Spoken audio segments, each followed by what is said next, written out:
जब गुरु और शिष्य, गुरु और चेला भ्रमण करते करते बद्रीनाथ इलाके में पहुंचे तो कनकगिरी ग्राम, गांव का नाम है कनकगिरी। कनकगिरी को पार करके चंद्रगिरी में पहुंचे तो एकांत में साइड देख करके एक तालाब के किनारे गुरु मच्छिंद्रनाथ जी ने रुकने के लिए बोला। तो गुरु गोरखनाथ जी ने दोनों आसन लगाए और बैठ गए। तो मच्छिंद्रनाथ जी बोलने लगे कि ए बेटा गोरख, हम भिक्षा लेकर के आते हैं,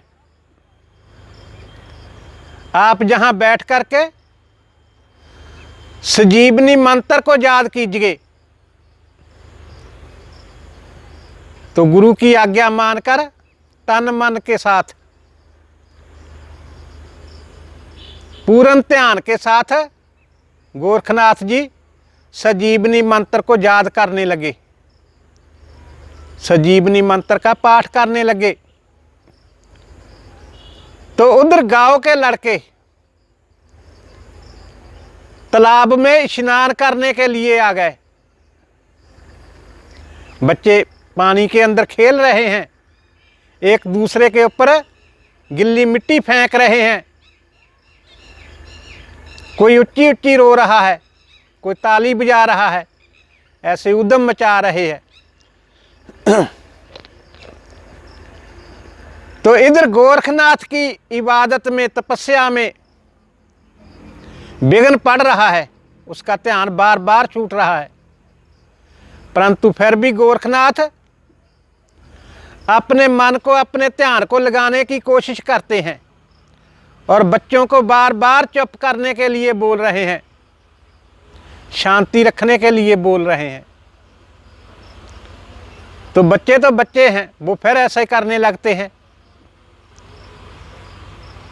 तो जब गोरखनाथ ने उसको गुस्से से डांटा तो वो लड़के आपस में विचार बना रहे हैं कि चलो इधर गाड़ी बनाकर उससे खेलते हैं। बच्चों ने गिल्ली मिट्टी ली और गाड़ी बनाना शुरू कर दी। बार बार बनाने पर भी गाड़ी नहीं बन रही। तो बच्चे बाबा के पास आ गए, बोले कि हे साधु महात्मा, आप हमको गाड़ी बना दीजिए और गाड़ी के ऊपर बैठने वाला गाड़ीबान भी बना दीजिए।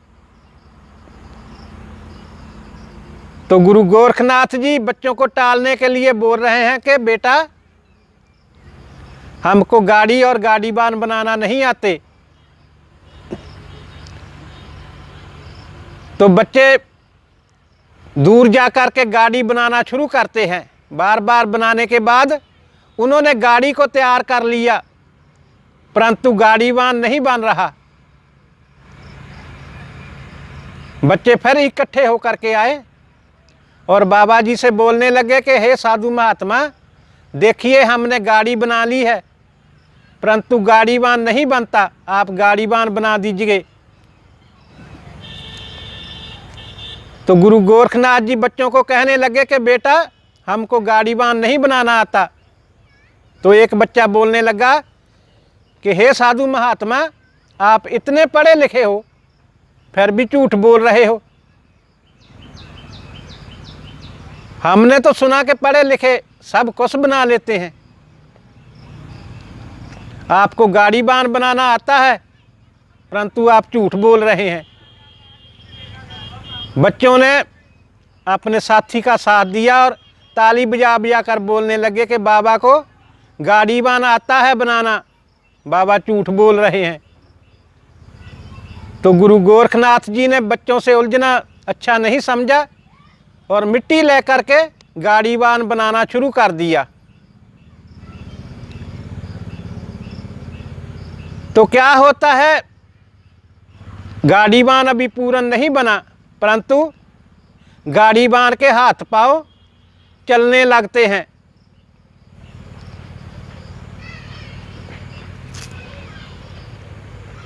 तो गाड़ीवान जब हाथ पांव हिलाने लगा तो गोरखनाथ ने उस बल ध्यान नहीं दिया, गाड़ीवान को तैयार कर दिया।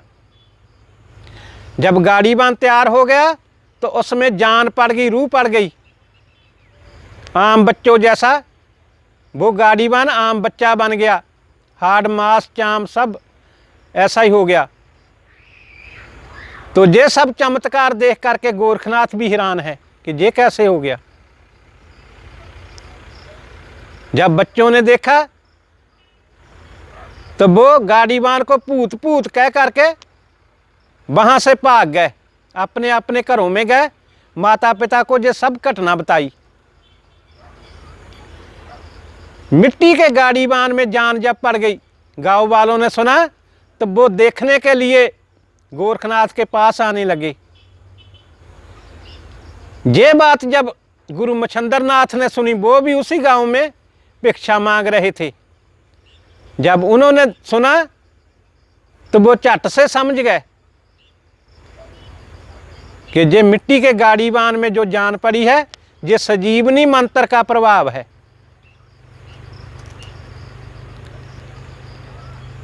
तो मच्छिंद्र नाथ के जाने से पहले पहले जिस किसी को भी पता चलता वो देखने के लिए गोरखनाथ के पास पहुंच गए। वहां मेले जैसा लग गया,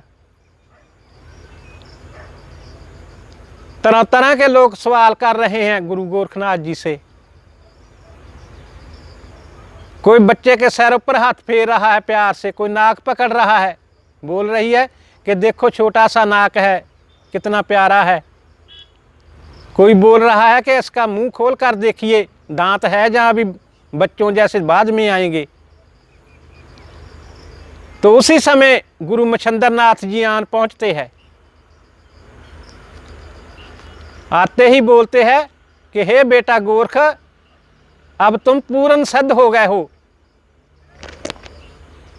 तो गोरखनाथ जी हाथ जोड़कर पूछते हैं कि बाबा जी, गुरुदेव, ये कैसे हो गया। मच्छिंद्र नाथ बता रहे हैं कि बेटा, ये संजीवनी मंत्र के प्रभाव से हुआ है। आप तन और मन के साथ संजीवनी का जाप कर रहे थे। ये उसी संजीवनी मंत्र के प्रभाव से ऐसे हुआ है।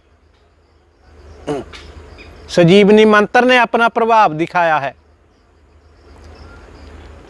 आपने इसको अपने हाथों से बनाया है। ये करभंजन नाथ की आत्मा, करभंजन नाथ की रूह इसमें दाखिल हो गई है और इसका नाम हम ज्ञानी नाथ रखते हैं।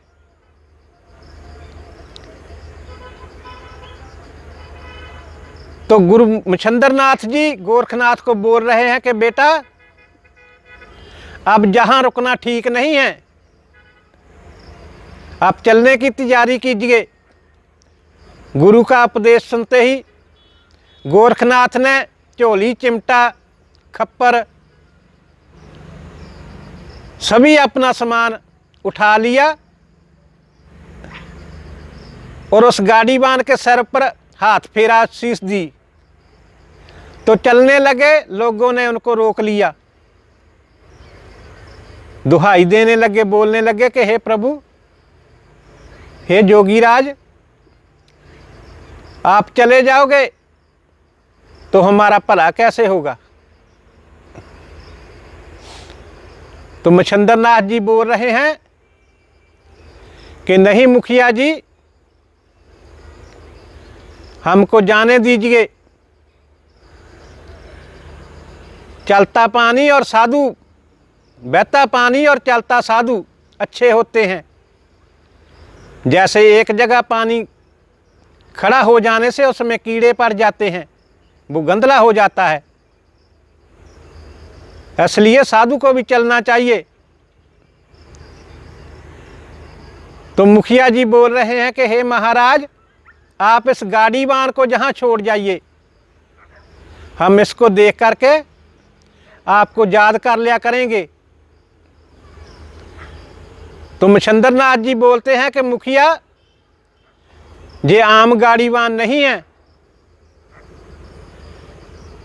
इसका लालन पालन तो वो कर सकता है जिसको बच्चे की ज़रूरत है, जो बच्चे को चाहता है। तो मुखिया जी बोल रहे हैं कि हमारे गांव में मधु नामा एक पंडित है,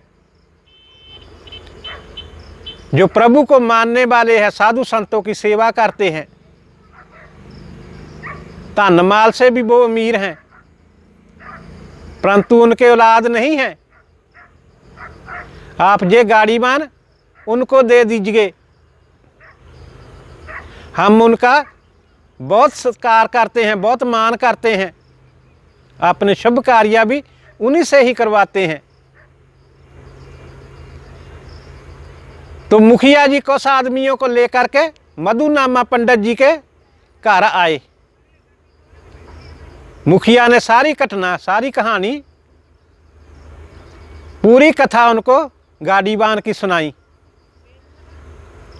तो जब बेटे का नाम सुना तो मधु नामा और उनकी औरत, उनकी बीवी गंगा देवी बहुत खुश हुई और मुखिया जी के साथ बाबा जी के पास चल पड़े।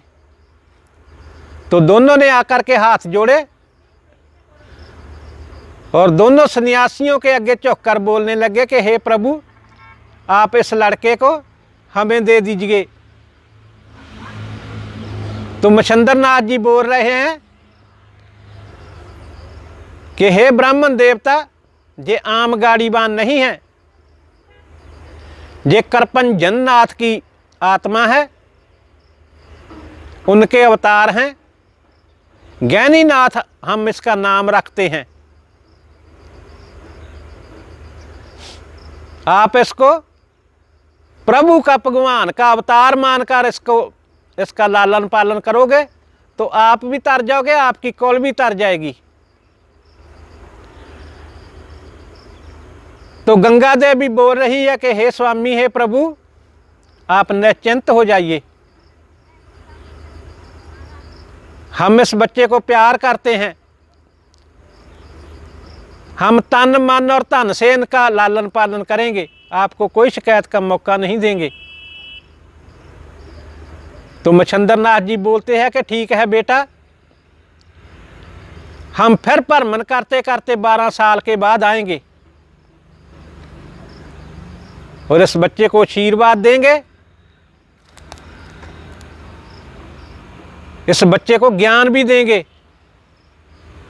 तो बच्चा गंगा देवी को और मधु नामा को सौंपकर औलख निरंजन का जयकारा बोलकर गुरु मच्छिंद्र नाथ और गुरु गोरखनाथ आगे तीर्थ को चल पड़े।